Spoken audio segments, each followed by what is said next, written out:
Cleveland. A man who pleaded guilty to charges related to the killing of a North Royalton woman and her two daughters in 2017 is not eligible for a sentence of life in prison and is expected to be sentenced to death Friday morning, judges decided at a hearing last month. George Brinkman entered a guilty plea on Friday, November 9 after waiving a jury trial in favor of a bench trial before 3 judges. Brinkman was accused of killing Suzanne Taylor and her daughters, Taylor Pfeiffer and Kylie Pfeiffer. He is accused of cutting Taylor's throat with a knife, strangling 18-year-old Kylie Pfeiffer with a telephone cord, and smothering 21-year-old Taylor Pfeiffer with a pillow. He is also facing charges in a different court for a double homicide.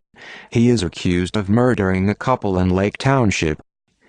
The judges heard evidence, including testimony from the stepfather of the victims, a detective, and 2 FBI agents, as well as a confession video played in court.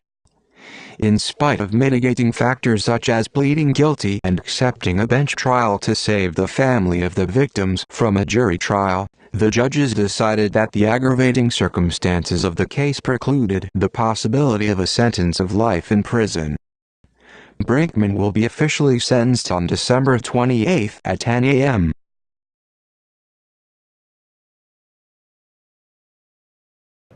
Approximately the sentencing memorandum and opinion would have been filed.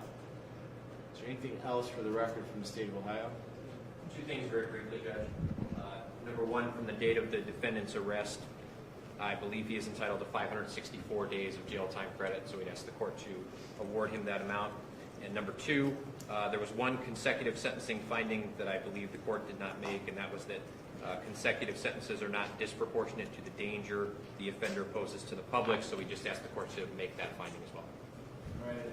If I didn't say that, I thought I did indicate that, that the consecutive sentences aren't just proportionate to what happened, it's also not disproportionate to the danger he does pose. That's correct. I appreciate that.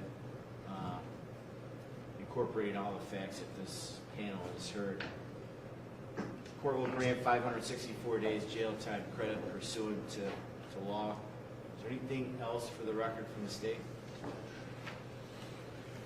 No, Your Honor. From defense? No, Your Honor. All right, defense, you may